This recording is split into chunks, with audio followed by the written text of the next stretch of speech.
Assalamualaikum warahmatullahi. Bismillahirrahmanirrahim. Alhamdulillahirabbil alamin.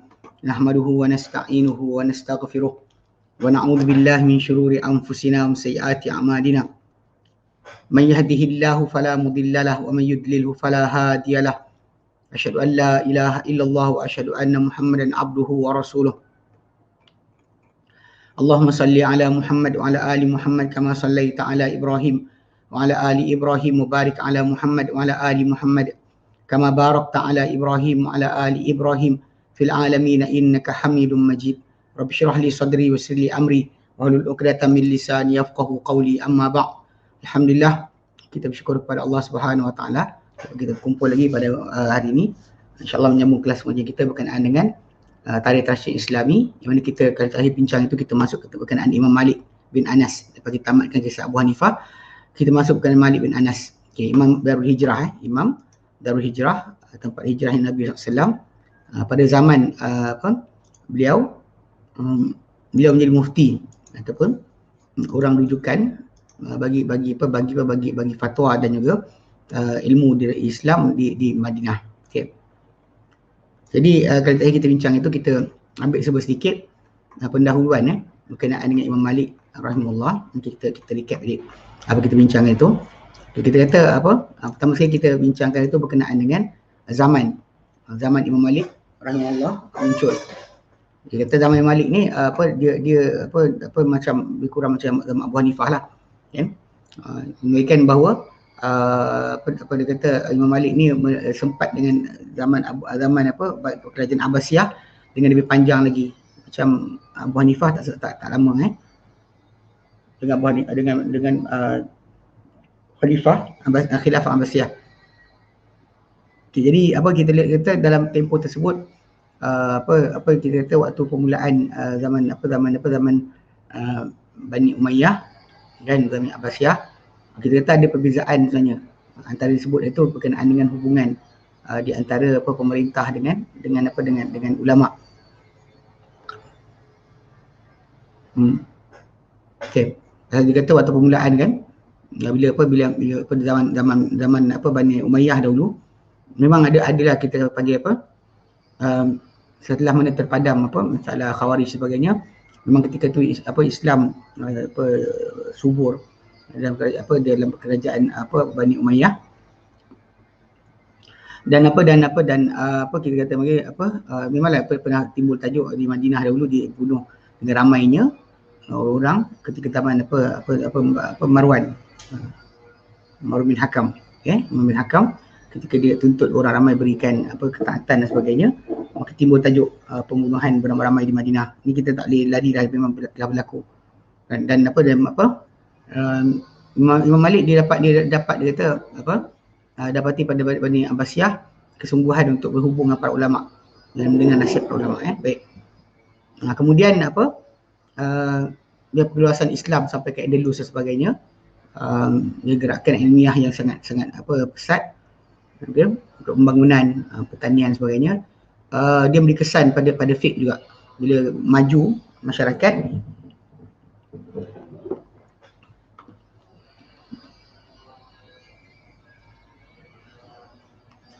perkembangan fiqh juga berkembang, dan banyak berlaku dan peristiwa membawakan kepada berkembangnya fatwa. Kerana memang Imam Malik tinggal di Madinah, dia menerima banyak kunjungan daripada rombongan orang Islam datang menziarahi masjid Nabi dan sebagainya, Dan kemudian memang zaman Imam Malik ni dia zaman di mana berkembang berhubungan di antara pemikiran Islam dengan falsafah Yunani, Parsi dan juga Hindi. Dan juga ini kerana gerakan penterjemahan terbentuk yang pada zaman Abu Hanifah pun dia kita kata termasuk sekali. Dan berlakulah pertembungan pemikiran. Mungkin Abu Hanifah ni dia berada di Iraq, tempat pertembungan dahsyat. Lalu terkesan dengan kesan langsung, sedangkan di Madinah Imam Malik hidup dengan keadaan jauh daripada pertembungan pemikiran, dan tidak digemburkan pada pasarnya, akan mazhab pemikiran tersebut. Bahkan dia cuma dalam kitab ilmu ya, daripada dalam ilmu kitab dan sunnah itu saja yang lebih banyak berlaku di Madinah. Jadi kesan pada Imam Malik daripada segi berlawanan lah daripada apa yang kena pada Imam Abu Hanifah.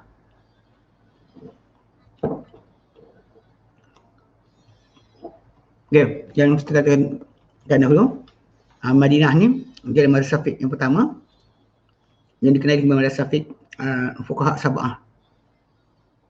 Kita bincang kan fuqaha sab'ah, dari mana mereka ni apa anak-anak kepada pada anak murid dan juga anak-anak kepada para sahabat.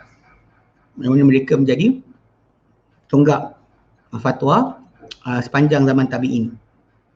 Imam Malik kira tabi'in dia kira sebagai tabi'in. Okey. Jadi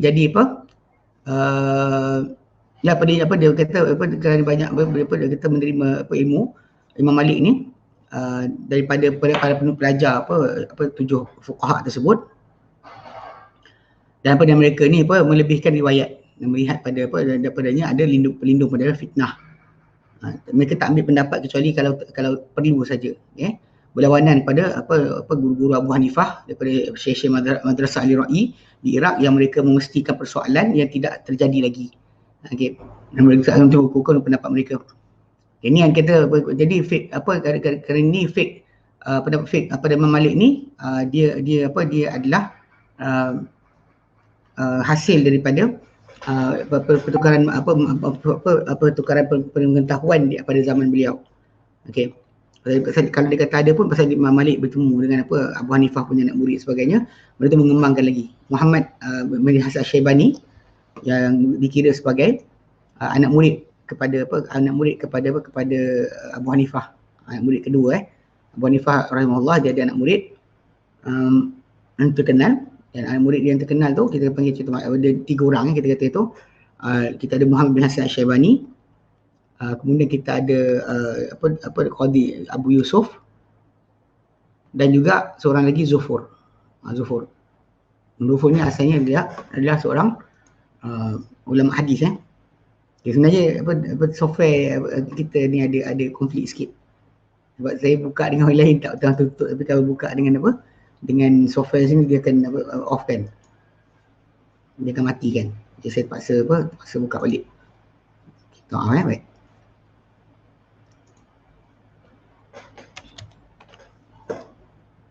Okey. So jadi sekarang kita insya-Allah bincangkan berkenaan dengan hidup Imam Malik rahimahullah. Kehidupan Imam Malik rahimahullah taala. Okey.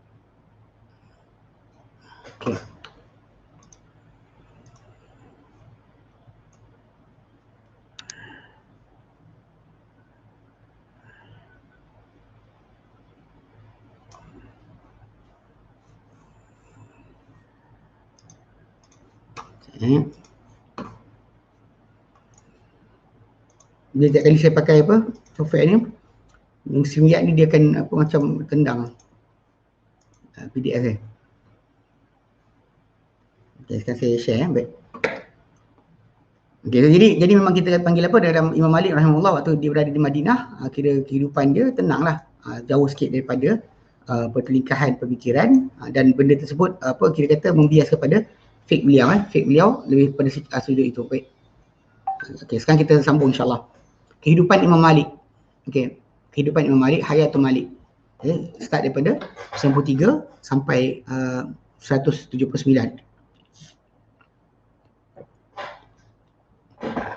93 atau 9 Baik. Dia bercanggahan para ulama mengenai tahun yang dilahirkan padanya Imam Malik. Yang paling masyhur dari pendapat ini adalah dia dilahirkan pada 93 Hijrah. Dia salah satu tis'in. Okay. Dan kelahiran beliau adalah di Madinah. Dan dia Madinah ni adalah tempat kandungan tempat persiapan ilmu yang penuh dengan asar-asar Rasulullah SAW, para sahabat dan para tabi'in. Ya, dan Madinah ni ada kedudukan yang kedudukannya dalam jiwa orang Islam. Lalu Imam Malik telah memelihara untuk Madinah ni kedudukannya pada dirinya, dan dia melebihkan benda ni beri kesan kali ini pada fiqh beliau. Lalu dia anggap amalan penduduk Madinah adalah satu usul daripada usul-usul pengambilan hukum.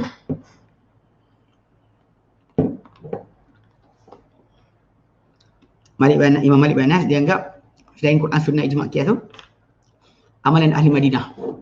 Amalan ahli Madinah dikira oleh Imam Malik sebagai salah satu di antara sumber Islam. Dan pasal logik akal betul, logiknya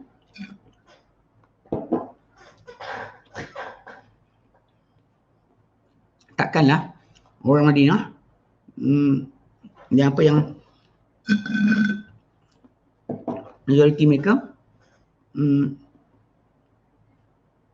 adalah keturunan para sahabat boleh terlari jauh daripada ajaran Islam. Itu sudut logik lah. Tapi kita kena tahu bahawa panjang masa untuk seseorang tu hidup boleh kadang-kadang membawa kepada perubahan. Macam kita panggil keturunan Adam AS, semua atas tauhid, selama 10 generasi sebelum datang kaum Nabi Nuh AS yang mana mereka menukar menyembah berhala selain daripada Allah Subhanahu Wa Taala. Itu boleh berlaku. Kita bukan buruk ke Madinah, nak cakap kemaksuman tadi tak terletak di situ. Boleh saja orang-orang Madinah lepas satu tempoh masa yang panjang boleh berlaku pada mereka perubahan. Masa mereka ni kita panggil ni. Tapi kalau para sahabat para sahabat sendiri mereka ni maksum secara majoriti. Macam kerana Allah Ta'ala takkan jadikan agama ni dijaga oleh golongan yang tak boleh dipercayai. So majoriti mereka kita pakai. Dia pun macam penduduk Madinah punya amalan lepas puluhan tahun kita bimbang telah tertukar dan sebagainya. Ala kulli hal kita baca. Dan Imam Malik bin Anas, dia adalah Imam Malik, dia adalah Malik, nama dia Malik bin Anas bin Malik bin Abi Amir Al-Asbahi. Dia daripada kabilah di Asbah, Yaman. Maka dia ni asal Arab. Kita sebut kan bahawa pernah timbul tajuk pada zaman tertentu di kalangan para zaman Abbasiyah. Diorang tak puas hati kenapa banyak ahli fiqh ni daripada bukan orang Arab. So Imam Malik antara Arab, Imam Syafi'i Arab. Tapi ketika benda ni ditanya, memang kita kata Arab asal, memang Imam Malik Arab asal. Dan mendakwa Muhammad bin Ishaq, pengarang kitab Sirah. Imam Malik bin Anas ni dia daripada maula-maula Bani Tamim. Maksud dia hamba tawanan. Bani Tamim punya hamba tawanan. Ada pendapat katanya tu. Ni Malik Muhammad Ishaq kata. Tapi ia bukan sedemikian, tapi ia adalah di antara datuk Imam Malik dan dari antara Abdul Rahman bin Uthman bin Abdullah bin Taim ada dia panggil ada perjanjian, ada sumpah. Sumpah ni bukan walak, sumpah bukan walak. Kalau anda kata halaf ni berlaku di antara Arab dengan orang merdeka, walak ni berlaku tak berlaku kecuali dengan Arab dengan di antara Arab Arab saja. Maksudnya kalau anda kata orang Arab dengan orang merdeka, dia panggil dengan halaf. Dan di antara Arab dengan hamba, maka dipanggil sebagai dipanggil walak. Jadi telah datang dia telah datang datuk dia, Datuk Malik, Imam Malik yang teratas, Abu Amir ke Madinah pada zaman hidupnya Nabi SAW. Sesudah perang Badar dan tinggal di Madinah. Dan dia atuk yang teratas, Abu Amir dan Malik bin Anas bin Malik bin Amir bin Abi Amir. Abu Amir tu kira moyang Imam Malik dia pindah ke Madinah, dan tinggal di Madinah lepas perang Badar, dan dia termasuk daripada sahabat Rasulullah SAW. Dan dia hadiri peperangan kesemuanya kecuali Badar je. Lepas dia datang lepas perang Badar, yang lain semua ikut. Dan dia telah mengikat dan terikat dengan Bani Tamim dengan musaharah, dengan perkahwinan. Mula dia hubung dengan Bani Tamim dengan tajuk musaharah, perkahwinan. Kemudian ipar nak mentua ipar duai lah, kahwinkan keluarga dan keluarga sana. Kemudian terikat di antara mereka sudah itu dengan ikatan sumpah dan saling tolong-menolong. Dan anak dia, Malik, okay, gelaran dia Abu Anas, okay, di antara kibar para tabi'in. Malik Abu Anas, bukan Malik Imam Malik, pasal dia kira atuk Imam Malik. Di antara tabi'in besar, dan ini adalah riwayat yang paling sahih dari segi nasab Imam Malik. Baik, kemudian membesar Imam Malik di dalam rumah ilmu, di bandar ilmu dan di Darul Hijrah. Ya. Tempat kembali sunnah dan juga tempat rujukan para ulama Madinah, tempat Imam Malik membesar. Dan dia adalah tanah air fatwa dan yang dapat ditemui ataupun dicaki daripada maksur daripada Rasulullah SAW, daripada para sahabat. Maka beliau telah menghafal Quran pada awal hayat bagi beliau. Kemudian beliau menuju ke menghafal hadis dan duduk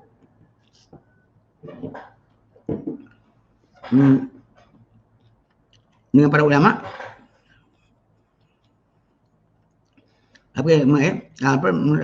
Ketika membesar, kecil lagi umur dia, muda lagi.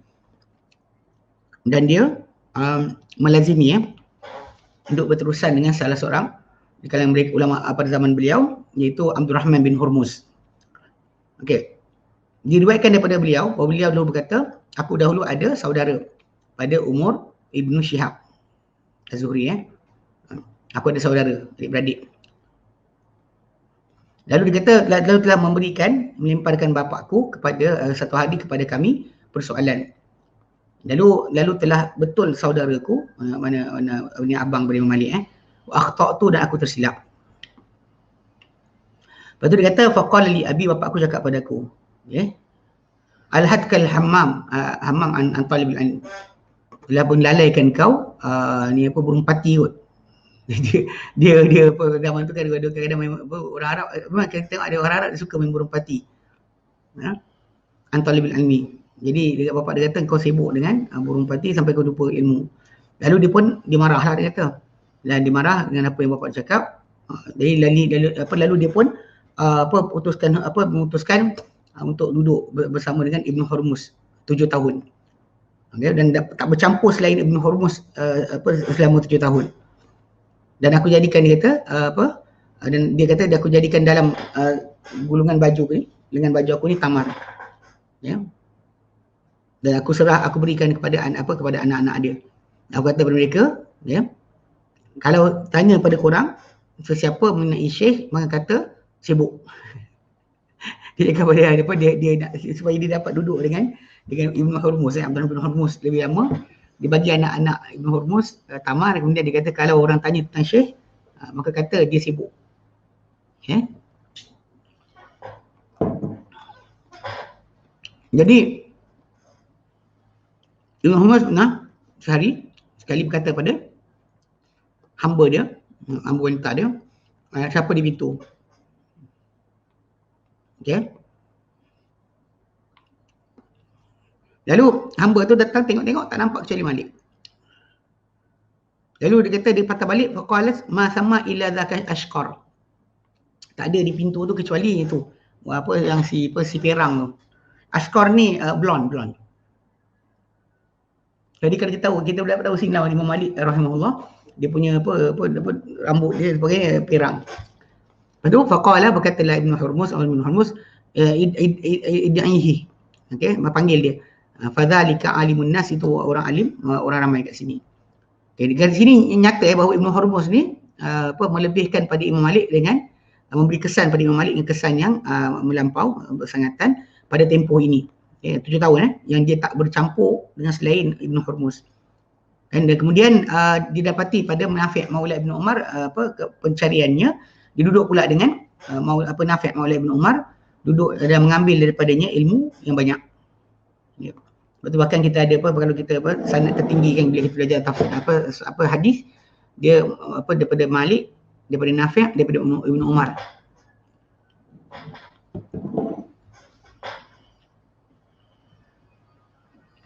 Itu dianggap sebagai hadis paling tinggi. Kalau di Syafi'i, Malik, Nafi', Ibnu Umar lagi, dia kata lagi cantik. Okey. Jadi apa dia pindahlah kepada Nafi' lepas 7 tahun dia dengan Nafi' bin Maula bin Umar. Maula ni hamba bebasan bin Umar Nafi' ni hamba bebasan bin Umar. Dulu ambil ilmu banyak. Dan telah ambil Imam Malik daripada Ibn Syihab Az-Zuhri. Ini kita kata apa, kawan seperguruan kepada Umar Abdul Aziz. Jadi antara yang pertama mengumpulkan hadis dengan arahan daripada khalifah ketika tu, Umar Abdul Aziz arahkan dia buat. Ya, Az-Zuhri ya.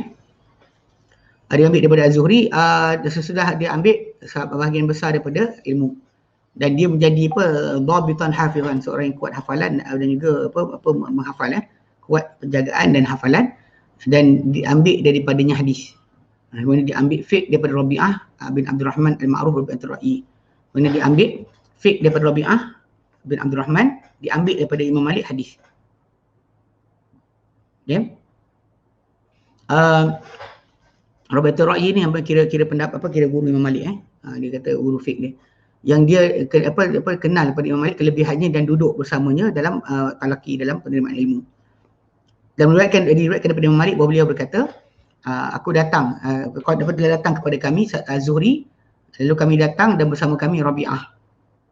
Maksudnya Az-Zuhri datang, lepas tu Imam Malik kata kami pun datang sekali, hadir bersama kami Rabi'ah bin Abdul Rahman. Lalu dia ceritakan kepada kami, Az-Zuhri telah cerita kepada kami 40 lebih hadis. Kemudian kami datang kepada dia esok hari. Lepas tu dia kata apa? Lalu dia kata unduru kitaban hatta uhadithukum. Dia kata lihatlah pada kitab supaya aku cerita kepada kamu. Ara'aitum ma haddathukum bihi ams. Kamu ingat tak apa yang aku cerita kepada kamu sekarang? Okey. Lalu Rabi'ah bin Abdul Rahman kata, ha huna man yaruddu alayka ma haddatsta bihi ams. Ni ada kat sini orang yang boleh beritahu kau apa yang kau ceritakan semalam. Kita kekuatan hafal Imam Malik dia ceritakan 40 lebih hadis pada satu hari, lepas tu besok tu dia ingat dah. Okey. Qala man huwa? Okey. Siapa dia? Qala Ibnu Abi Amir. Abu Amir kan Malik bin Anas bin Malik bin Abi Amir. So atuk dia kan. Anak Ibnu Abi Amir. Anak Abu Amir. Qala kata Zuhri, bawa sini. Lalu Imam Malik kata, aku pun ceritakan dengan 40 hadis daripadanya. Maka berkata Zuhri, dia kata, aku tak tahu. Ma kuntu ara annahu qad baqiya ahadun yahfadhu hadha ghairi. Aku tak tahu, aku dahulu melihat atau menyangka bahawa tidak ada sesiapa yang menghafal ini kecuali aku. Tapi tengok bahawa Imam Malik telah menghafalnya. Baik. Okay, sebagaimana juga Imam Malik mengambil daripada Yahya bin Sa'id Al-Ansari. Ya, dia mengambil ilmu daripada Yahya bin Sa'id Al-Ansari daripada Najjar, yang dia adalah qadi Madinah.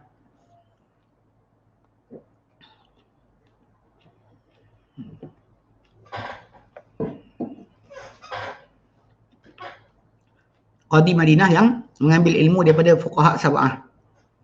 Dan dia adalah hujah dalam fiqh. Okey. Dan kemudian telah sempurna untuk Malik pengajian hadis dan juga asar serta fiqh, yang dia mengambil tempat di Masjid Nabawi untuk pengajian, pengajaran dan pemberian fatwa. Lalu telah menuju kepadanya para penuntut fiqh dan fatwa, dan dia dahulu ada tempat kepercayaan mereka. Dan beliau telah ada dia kata dan dah melampau lah, dia telah melampau sebahagian ahli manaqib menyebut tentang kelebihan para ulama ni. Mereka sebut bahawa Malik dahulu di sana ketika itu dalam umur 17 tahun. Sedangkan riwayat yang menunjukkan bahawa dia tidak duduk untuk beri fatwa sesudah lebih daripada dia sesudah mana dia minta pendapat sebilangan besar daripada syekh-syekh dia. Dan kita kata bahawa dia duduk dengan Ibn Hurmuz 7 tahun. Okay? Jadi kalau kita kata dia antara menunjukkan bahawa duduk dia untuk iftak pada umur matang, bukan 17 tahun sebenarnya. Kalau dia duduk saja dengan panggil Ibn Hurmuz tu 7 tahun. So mesti lepas tu duduk dengan Ibn Syihab Az-Zuhri, kemudian duduk dengan Rabi'ah Ar-Ra'i. So dia ambil ilmu daripada para ulama, dia tidak mungkin dia memberi fatwa ada umur 17 tahun. Okey, sekalipun kita tak tahulah pada umur manakah dahulu di atas bentuk yang tetap. Yang kita tahu bahawa dia punya hidup memang dengan ilmu, cuma kita nak kata 17 tahun tu dia dah keluar fatwa sebagainya, tu agak melampau sikitlah. Sebab dia sendiri pun pergi duduk dengan salah seorang di kalangan ulama tu dengan tempoh yang panjang. Set satu-satu tu dia ambil duduk dengan panjang. untuk dapat ilmu daripada mereka. Okey. Jadi dahulunya Imam Malik ni kehidupan dia adalah kehidupan yang zuhud, dan kafaf, mencukupi. Dia taklah hidup mewah. Walaupun dia kan keluarga dia bukanlah keluarga miskin. Jadi kehidupan dia adalah kehidupan zuhud dan juga bercukup-cukup daripada yang sebenarnya saudara dia Nadar bin Anas. Dia dahulu berniaga dengan sutera. Dan barangkali dia berkongsi dengan saudara dia dalam perniagaan tersebut. Tapi dia kata ini terjadi sebab kehidupan dia terputus untuk ilmu saja. Dia tak sibuk dengan kehidupan biasa, dia sibuk dengan ilmu. Telah mengenal Imam Malik dikenali Imam Malik dalam pengajiannya dengan ketenangan dan juga sakinah, dengan tunduk dan senang, keadaan tidak kelang kabut, tidak gugup-gapah dan jauh daripada kata-kata yang lara. Dan dahulu beliau berkata dahulu, hakun ala man talabal ilma adalah jadi hak wajib ke atas orang menuntut ilmu, ayakuna fihi waqar, adalah ada padanya ketenangan dan sakinah serta khasyah, takut Tuhan. Kena ada sifat-sifat berkenaan. Kalau dia kata dia hey sana hey sini, dia bukan talibul ilm, kata Imam Malik. Dan wayaqul, dan dia kata lagi, min adabil alimi alla yadhaka illa tabassuma. Di antara adab seorang yang alim, jangan diketawa tapi dia kecuali tersenyum saja.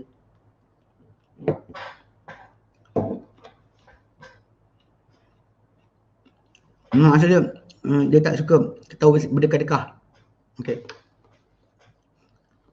Ini berkata Al-Waqidi, dia ada majlis pengajian Imam Malik. Dalam majlis dia dikatakan majlis waqar wa ilm. Majlis Imam Malik ni majlis ketenangan, ketundukan dan ketenangan. Wa kana rajulan muhiban nabila. Dan dia seorang lelaki yang mempunyai kehebatan dan amat noble, mulia. Tadi dalam majlis dia sesuatu daripada perbahasan ataupun cakap-cakap kosong ataupun perdebatan. Tidak juga mengangkat suara. Dan bila ditanya mengenai sesuatu, dia akan menyahut sambil kepada orang bertanya, dan dia tak kata pada orang tersebut min aina hadha, datang mana ni? Okey. Dia terus jawab je kan. Min aina hadha, dia terdekat itu. Dan dan dahulunya rombongan yang datang ke Madinah untuk menziarahi masjid akan berhimpit-himpit berkumpul di sisi pintu untuk meminta fatwa kepada Imam Malik. Dan dia dahulu mengizinkan untuk setiap jemaah sesudah jemaah, kerana ramai mereka, sekumpulan untuk datang duduk dengan dia, pasal ramai sangat orang yang minta fatwa dia. Dia telah sepakat dia kata Imam Malik, tersepakat para ulama kepada bahawa Imam Malik ni dahulu seorang imam dalam hadis dan riwayat dia adalah dipercayai dengannya. Dan berkata sebahagian mereka sanad paling sahih yang saya sebut tadi kan, Malik daripada Nafi', daripada Ibn Umar. Kemudian Malik daripada Zuhri, daripada Salim, daripada Ibn Umar. Salim anak Ibn Umar Nafi' bukan. Nafi' tu anak dia punya hamba. Kemudian Malik daripada Abi Zinad, daripada Al-A'raj, daripada Abu Hurairah. Ini dia kata sanad paling sahih. Dikatakan Ibn Bukhari dia ambil yang pertama tu. Malik, Nafi', Ibn Umar. Sanad paling sahih. Bahkan di antara dia dengan Nabi lebih kurang ada selang 2 orang je. Dekat sangat. Susah untuk silap. Baik. Okay, pekerjaan dia. Mihnatuhu, bukan. Ujian dia. Ujian Imam Malik.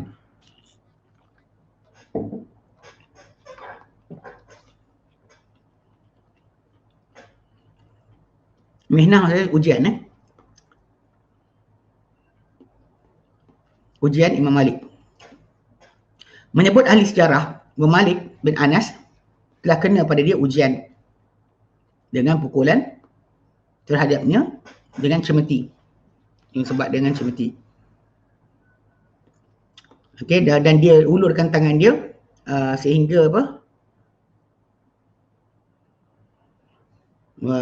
memaddas yadahu hatta in khala'at katifahu.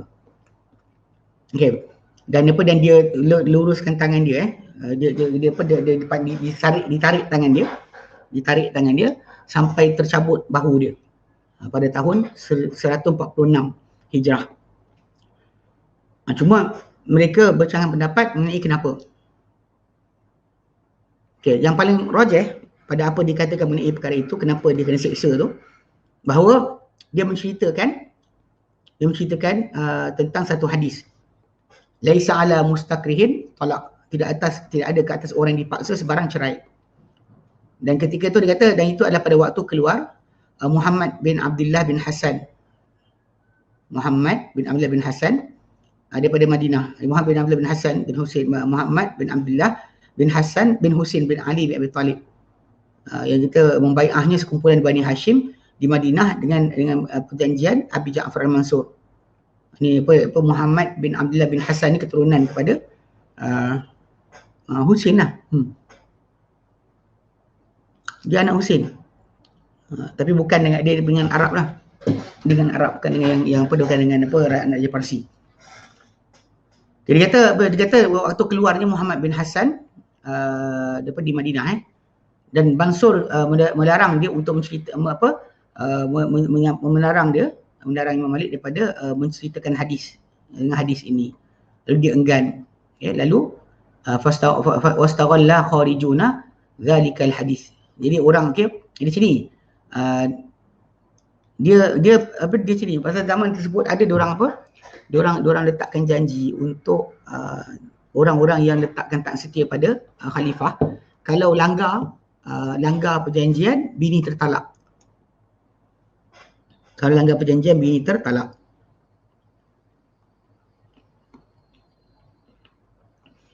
Jadi ketika Muhammad bin Abdullah bin Hasan bin Husain, kira cicit Husain memberontak dia pakai hadis Imam Malik tadi untuk lepaskan diri daripada tak setia kepada Al-Mansur, Khalifah Mansur daripada Abbasiyah. Okey. Jadi Al-Mansur larang dia ceritakan hadis tersebut, tapi dia enggan pasal hadis Nabi kan. Mana orang yang terpaksa mana boleh dia kenakan talak. Talak tadi tak sah. Dia telah menggunakan golongan yang menentang atau memberontak hadis tersebut. Dan dan telah membuat hilah lah, membuat tipu daya, hilah. Siapa buat tipu hilah terhadap Imam Malik, dia mungkin menyampah dengan lama dan sebagainya, sehingga dipukul dia oleh Ja'far bin Sulaiman, penguasa Madinah. Lalu telah benci, marah penduduk Madinah kepada Bani Abbas dan juga penguasa-penguasanya. Dan mereka dan diminta dia oleh Abu Ja'far Al-Mansur dan dia minta maaf kepada Imam Malik kerana bahawa dia tak tahu tentang perkara itu. Dan dimuliakan kedatangan Imam Malik. Ini maksud dia khalifah terpaksa minta maaf balik kepada Imam Malik. Cerita dia pasal orang ramai marah bila Imam Malik kena pukul. Tapi ini kisah ni yang jadi kes bila orang kata dalam mazhab Maliki tangan lurus tu, ini punca sebenar. Bahu dia sakit, tangan dia sakit, jadi dia tak boleh nak angkat tangan untuk letak di dada. Jadi tangan dia jatuh. Jadi ada orang ingat bahawa Imam Malik rahimahullah mazhab dia lurus tangan macam golongan Syiah punya solat. Sebenarnya tidak. Imam Malik bin Anas tidak macam tu. Bahkan dia punya kisah ni adalah kisah tangan dia sakit lalu dia lurus tangan. Ketika mana panggil tangan dia kena pukul. Okey.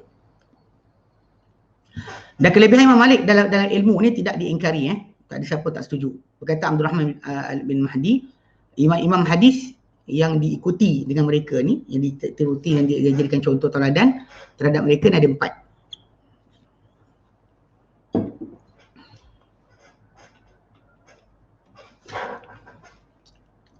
Sufyan As-Sawri di Kufah, Malik di Hijaz, Auza'i di Syam, dan Ahmad bin Zaid di Basrah. 4 imam yang jadikan ikutan. Tapi lah As-Sawri tak ada mazhab, ikutan yang kekal. Auza'i macam tu juga, Ahmad bin Zaid pun sama juga. Okay.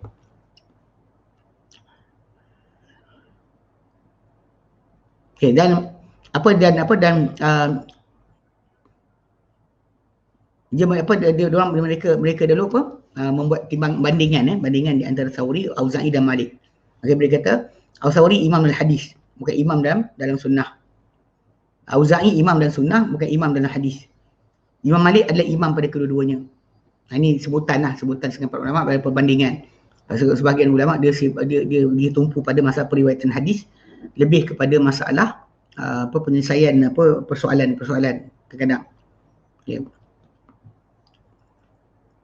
Dan untuk Imam Malik dia adalah perbahasan bersama dengan para ulama yang masyhurnya di antara dia dan di antara Lais bin Sa'ad. Imam Syafi'i pernah kata Lais bin Sa'ad lebih faqih berbanding Imam Malik. Itu ada perbahasan lah. Dia punya perbahasan kirim surat dan sebagainya di antara mereka dan persoalan-persoalan benda-benda fatwa. Okey. Dan telah menyebut sebagian para ulama bahawa Rasulullah SAW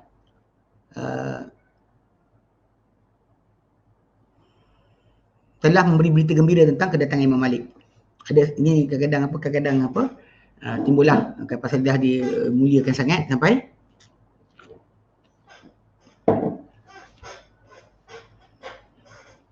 ada di kalangan mereka menyatakan bahawa Imam Malik ni datang sebagai seorang imam. Sebenarnya Imam Syafi'i Nabi sendiri telah berikan berita gembira kedatangan dia. Dan itulah pada dalam hadis Sunan Tirmidzi dia kata yushiku an yadriban nasu akbadal ibil fi talabil ilmi.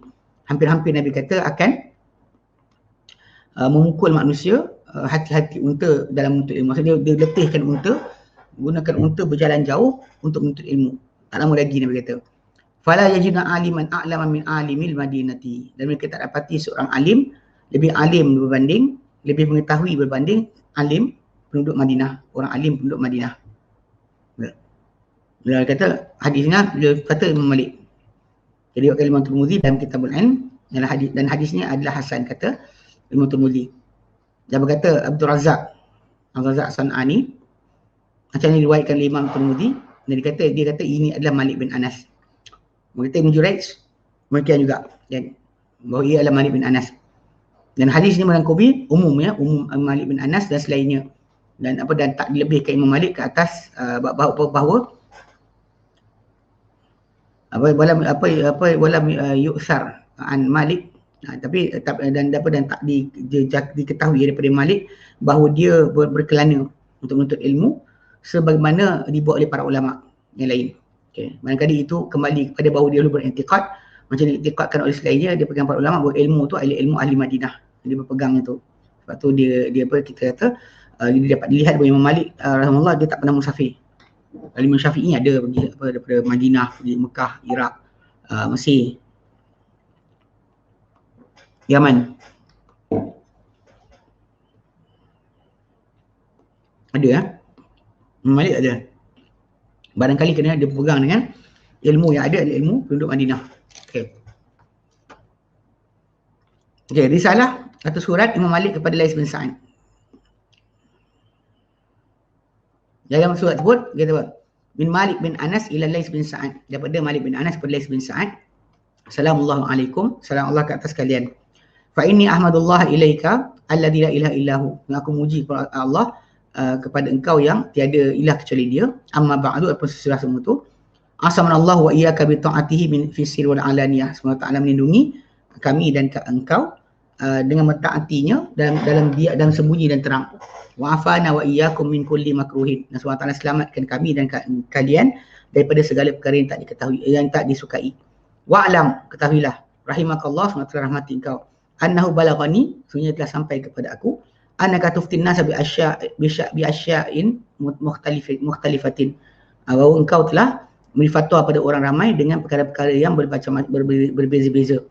Mukhtalifatan lima alaihin nas indana, berbeza terhadap apa yang padanya orang ramai di sisi kami, iaitu di Madinah. Wa bi baladina alladhi nahnu fih, dan beza dengan negeri yang kami berada padanya. Wa anta fi amanatika wa fadlika, dan engkau berada pada amanah engkau dan juga kelebihan engkau, wa manzilatika, dan kedudukan engkau, min ahli baladika, dengan penduduk negeri engkau. Okey. Wa hajatun min kibalika min man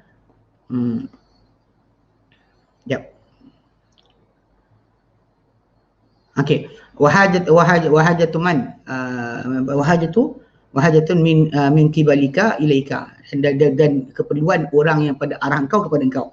wa'timadahum ala ma ja'a minka, dan bersandarnya mereka kepada apa yang datang, apa yang engkau bawa, yang datang dari engkau, hakikun, amat kuat, bi anta khafu ala nafsika, dengan bahawa engkau pun patut bimbang atas diri engkau. Okey, wa tattabi' ma tarju najata bi ittiba'ihi, dan kau ikuti apa yang kau harap keselamatan yang ikutan kepadanya.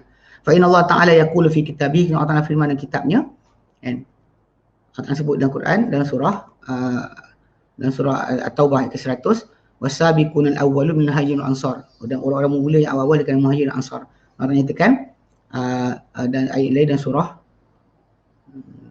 Az-Zumar 17-18, fabashshir ibad, berilah berita pada sekalian pada hamba-hambaku, alladzina yastami'una al-qawla fayattabi'una ahsanah, yang mereka yang mengikuti, mendengar akan kata-kata, ikut yang terbaik. Fa inna man istaba'un li ahli madinati, maka sebenarnya orang ramai patutnya ikut pada ahli Madinah. Ilaiha kanatil hijrah, kepada Madinah ni dahulu berlaku hijrah. Saya nak tegur pasal mungkin fatwa dikeluarkan oleh Laits bin Sa'ad itu berbeza dengan apa yang penduduk Madinah amalkan. Okay.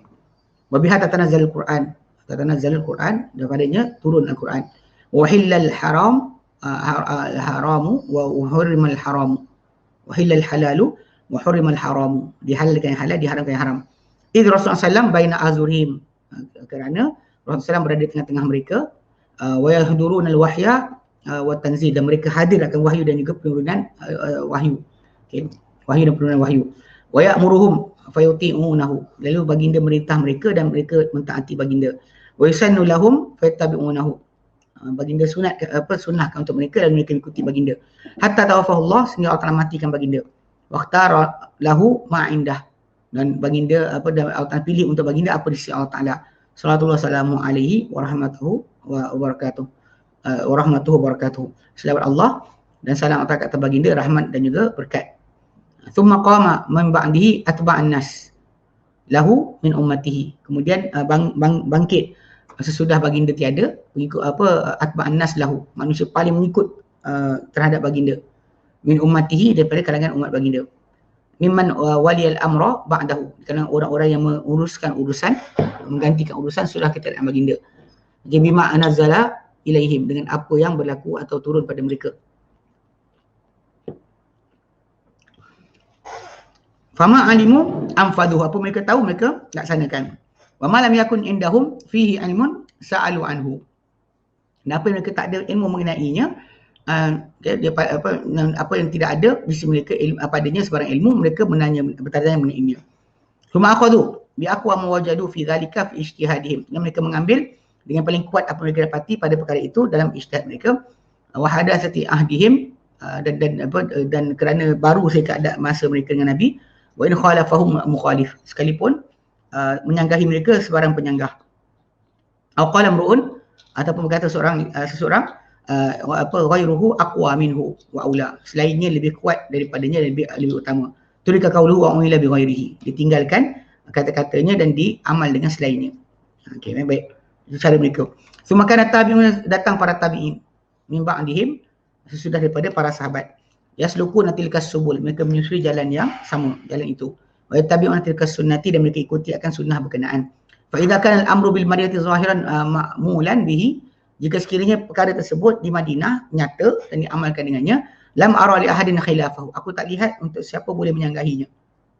Kata Imam Ali, illadhi fi aidihim min tilkal warathati, kerana apa yang pada tangan mereka daripada warisan berkenaan. Allati la juzu intihaluha wala id'a'uha, yang tak boleh nak direbut dan tidak juga didakwa. Orang yang tak didakwa apa yang penduduk Madinah miliki.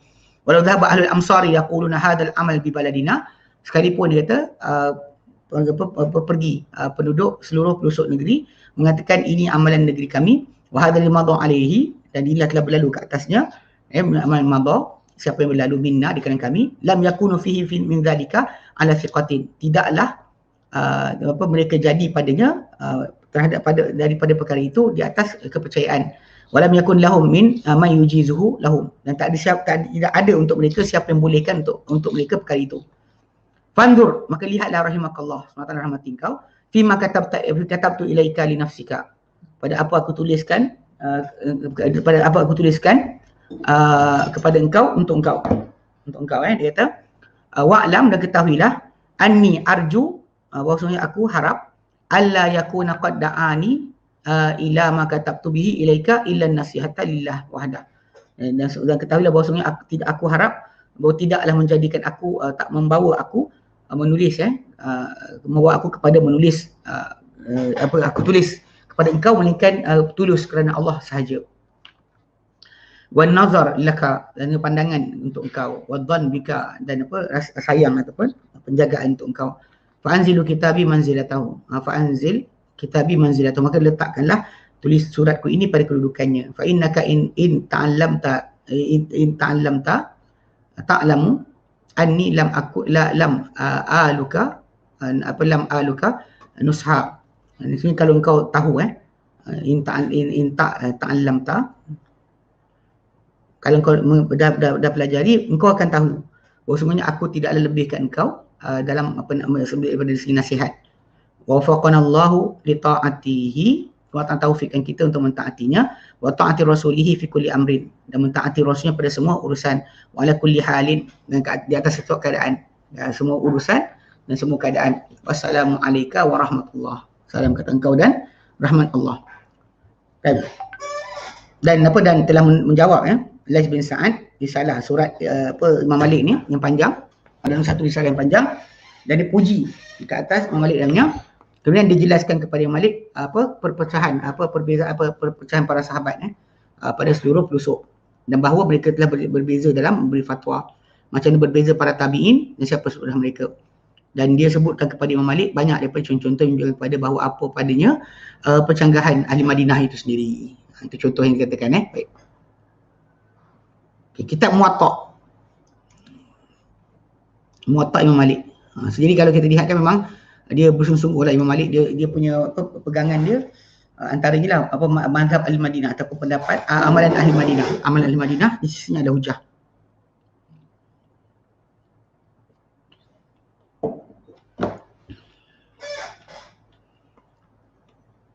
Okey. Muwatta'. Muwatta' ni nama kitab himpunan Imam Malik lah. Yang dikumpulkan dalamnya bab fiqh, ada bab sejarah, ada bab sirah, tentang Nabi SAW, perpanjangan Nabi, dan sebagai asal para sahabat. Okey. Muwatta' dia kata dahulunya Imam Malik adalah di antara orang yang awal diketahui dalam penyusunan dan penulisan dan penyusunan dalam Islam. Kitab Muwatta' beliau adalah antara kitab yang paling tua, karangan paling tua diketahui dan sekalipun dinisbahkan kepadanya oleh selainnya. Anak murid dia salin jauh daripada dia. Riwayat Muwatta' Malik ni berdasar pada riwayat anak murid dia daripada dia. Okey. Berkata Qadhi Iyad, dan Imam Malik dia ada karang-karangan selain Muwatta' yang diriwayatkan daripada beliau, dan kebanyakannya dengan sanad-sanad yang sahih pada selain seni daripada ilmu, ada benda lain pun. Namun begitu tak masyhur ia daripada Imam Malik selain Muwatta'. Banyak benda lain tapi yang termasyhur Imam Muwatta' je. Dan semua karang-karangan beliau hanya diriwayatkan daripada beliau, daripada kitab-kitab, daripada siapa yang menulis dengannya yang kataba biha ilaihi. Dan semua karangan Imam Malik ni hanyalah diriwayatkan ia daripada Imam Malik, daripada Malik, dari kitab daripada tulisan-tulisan man kataba biha min kutubin biha ilaihi, man kataba biha ilaihi. Siapa menulis dengannya kepada Imam Malik, ataupun ataupun orang-orang tertentu daripada kalangan teman-teman dia. Okey, dan mereka tak meriwayatkan ia secara menyeluruh.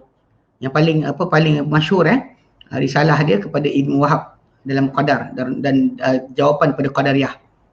Kemudian disebut daripadanya apa nisbah kepada Imam Malik daripada hisab perkiraan bintang, dan apa nisbah kepada Imam Malik daripada tafsir Gharibul Quran pun ada juga, dan risalah kepada Harun Ar-Rasyid dalam adab dan juga bimbingan. Yang sah nisbah dari sisi para ulama, dia kata nisbah dari para ulama daripada selain itu adalah Muwatta' je yang tersiar dan tersebar dan dinukilkan ia generasi demi generasi, dan dia adalah karangan pertama, karangan awal yang ditemui ataupun dijejak daripada hadis dan fiqh. Sekalipun pemikiran atau idea mengenai karangan itu telah pun ada sebelum daripada Imam Malik. Tapi yang Imam Malik ni yang sampai kepada kita dengan kekal. Baik. Berkata Imam Malik dan kitab Muwatta' riwayat Muhammad bin Hasan Asy-Syaibani.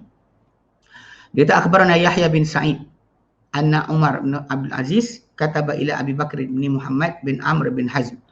Dia kata telah beritahu kami Yahya bin Sa'id bahawa Umar bin Abdul Aziz telah menulis surat itu kepada Abu Bakar bin Muhammad bin Amr bin Hazm.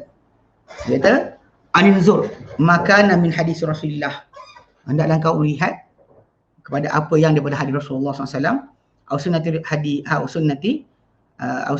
au hadisin, atau sunnah atau hadis, au nahwi hadza, atau yang seumpama ini, faktubuhu, tulislah ia, fa inni khiftu durusal ilmi, dan sesungguhnya aku bimbang akan lenyap, menghilangnya ilmu, wa dhahabal ulama, dan hilangnya para ulama. Walakin awal ta'lifin jami'in hafizathu al-jal huwa al-Muwatta'. Walaupun dalam surat tu ada kata macam sebelum Imam Malik lagi disuruh, tapi yang terjaga sampai zaman kita sekarang ni adalah Muwatta' Imam Malik. Okay. Dia menyebut ahli sirah bahawa telah menghimpunkan Malik, perhimpunan Malik, penggabungan atau penyusunan Malik untuk Muwatta' adalah sebenarnya berdasarkan kepada permintaan Abu Ja'far Al-Mansur ketika dia berkata pada Imam Malik, buatkanlah satu ilmu wahai Abu Abdullah, ilmu yang satu. Okay. Jadikanlah ilmu ni ilmu satu je. Dia berkata kepadanya Imam Malik, sahabat Rasulullah SAW, mereka berasing-asing, berpindah-pindah, berpecah-pecah, duduk Syam, duduk Iraq, duduk Mesir sebagainya, Yaman dia, di negeri-negeri. Dan telah memberi fatwa setiap seorang mereka tu pada zamannya dengan apa dilihat. Dan sebenarnya ahli negeri ini, itu negeri Mekah, okay, dari kata-kata, dan ahli Madinah dari kata-kata, dan ahli Iraq ada kata-kata. Maksudnya untuk penduduk Mekah ada pendapat, untuk penduduk Madinah ada pendapat, penduduk Iraq ada pendapat. Ya. Waqata'du fihi atawrahum. Telah melepasi mereka melampau padanya dalam dia punya zaman mereka. Faqala amma ahlul Iraq falastu aqbalu minhum tarfan wala adla. Lalu dia kata, adapun penduduk Iraq aku tak terima dari mereka walau apa sekalipun lah, sarfan, taubat ataupun fidyah. Wa ilmu ahli Madinah, tapi ilmu sebenarnya patut dikira ilmu ahli Madinah. Maka fadha' linnas al. Maka inilah maksud bila dia cakap macam tu, dia cakap Abu Mansur, Abu Ja'far Al-Mansur, dia kata penduduk Iraq aku tak terima dari mereka, tak kira taubat ataupun sebarang fidyah. Tapi ilmu adalah ilmu penduduk Madinah, maka letakkan untuk orang ramai ilmu. Maka berkata padanya Imam Malik, sungguhnya dia kata orang-orang Iraq, dia kata penduduk Iraq tidak redha dengan ilmu kita, dia kata la yardauna ilmana, tak redha dengan ilmu kita. Dia berkata Abu Ja'far, okey, akan yudrabu alaihi amatuhum bisayf, akan dipukul, ditetak di atasnya keseluruhan mereka dengan pedang. Okay. Waktu ta'u alaihi zuhuruhum bisiyat, akan dilukakan di atas sebab ilmu ni belakang mereka dengan cemeti. So dia kata nak paksa apa yang Imam Malik tulis nanti untuk diaplikasikan, diamalkan pada penduduk Iraq. Ya, bahkan dia Abu Ja'far Al-Mansur ni, dia ingin untuk menyatukan persoalan-persoalan pada semua pelosok negeri Islam. Jadi minta Imam Malik untuk perkara itu. Pada waktu yang di mana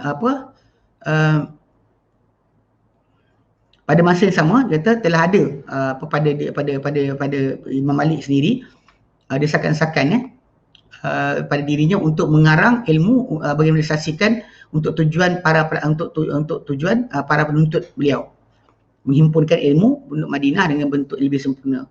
Lalu datanglah permintaan khalifah bertepatan dengan dengan desakan itu. Imam Malik mengambil masa yang agak panjang dan mengarang Muwatta, dan tidak sesempurna karangan Muwatta ni dengan riwayat yang masyhur melainkan pada tahun 159. Berarti Imam Syafi'i jumpa dia tahu apa, Imam Syafi'i 150, Imam Syafi'i jumpa dia lepas 10 tahun. Kitab Muwatta tu dah ada. Sesudah mana matinya Al-Mansur, Abu Ja'far Al-Mansur mati, baru siap buku tersebut.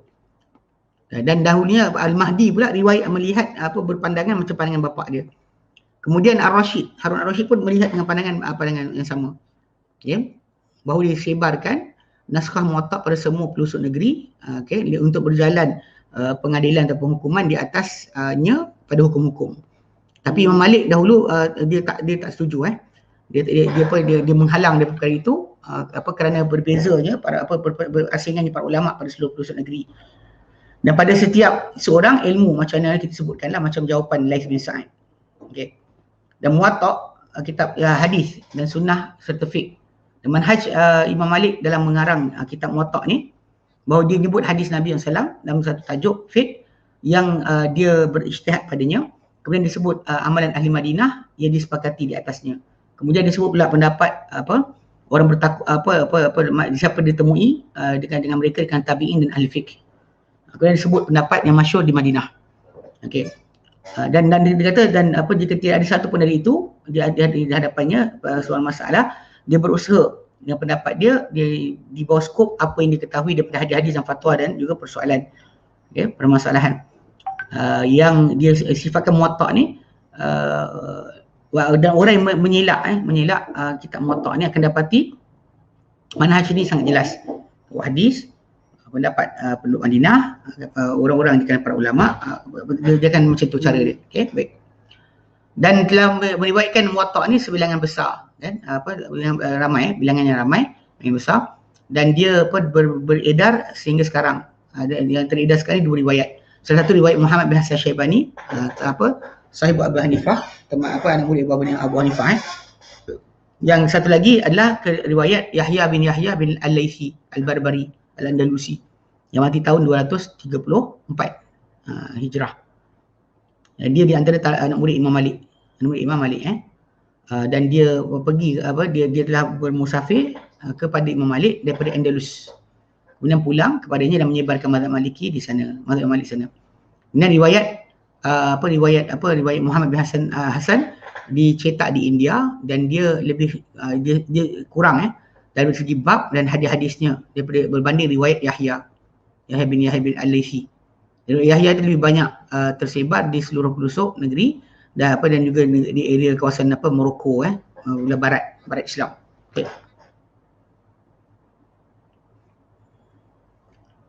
Okey, Mudawwanah. Mudawwanah. Ini satu lagi buku yang terkenal juga daripada Imam Malik. Dia kata ditanya ke Imam Malik mengenai persoalan-persoalan yang banyak, lalu dia menjawab mengenainya dan dia menyusunnya anak muridnya. Dan ini dikenali dengan Mudawwanah Kubra.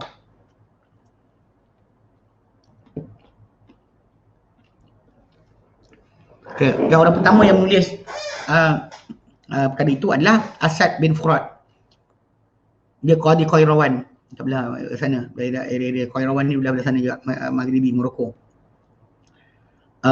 Wafatihus Saqliyah, penakluk Saqliyah. Bukan Scotland ni, dia Saqliyah ni nama area belah kawasan sana. Saqliyah.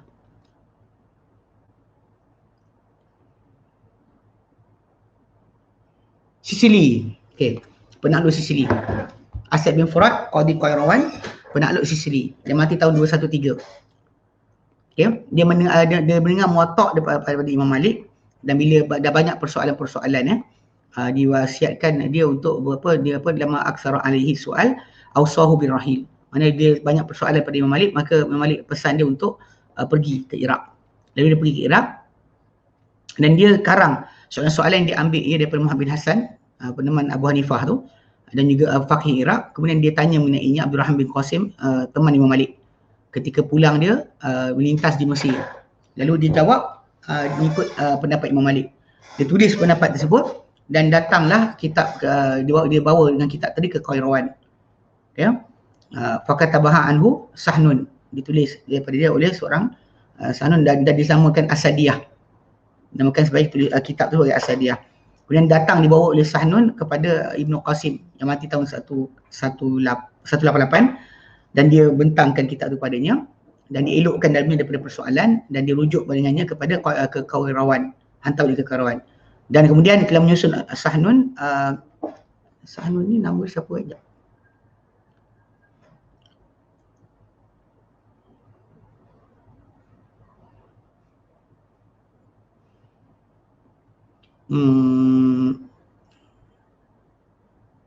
Okey, Sahnun bin Sa'id bin Habib At-Tanuhi. Sahnun bin Sa'id bin Habib At-Tanuhi. Dia lahir tahun 160, mati 240. Okey. Dia faqih mazhab Maliki Jadi Sahnun ni telah tulis kepada Abdul Qasim, Ibnu Qasim Selapan bentangkan balik, kemudian apa? Dibawa balik ke Qairawan. Kemudian Sahnun ni tadi telah menyusun balik kebanyakan persoalan kitab-kitab Mudawwanah Kubra ni dan dia berhujah kepadanya kepada sebahagian tempat dengan asar-asar daripada riwayatnya daripada Malik, daripada Muwatta' Ibnu Wahbin dan lainlah. Dan kekallah daripadanya satu bahagian yang tak disempurnakan oleh Sahnun daripada kitab tersebut. Dan yang agak Mudawwanah ni macam maksud dia Muwatta' Imam Malik tu pada persoalan-persoalan tu kitab Mudawwanah. Dia adalah asas fiqh bagi pengikut mazhab Maliki.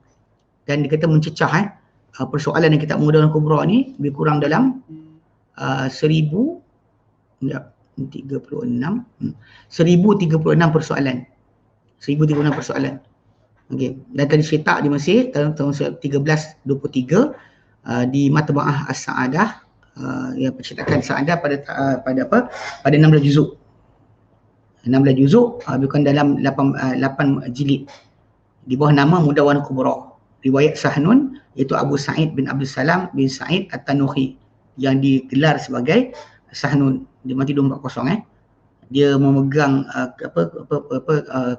qada, mana jadi qadi, hakim di Qairawan. Dan berakhir padanya ke pimpinan ilmu di Maghribi di Morocco. Dan dia karang kitab Mudawwanah.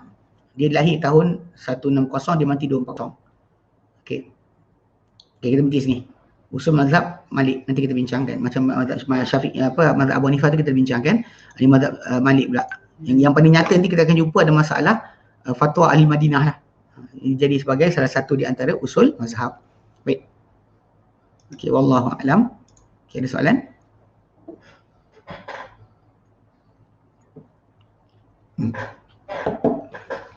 Ya. Tak ada benda ini. Sama kemudian. Allahu a'lam. Wassallallahu ala sayyidina Muhammad sallallahu alhamdulillah rabbil alamin. Assalamualaikum warahmatullahi wabarakatuh.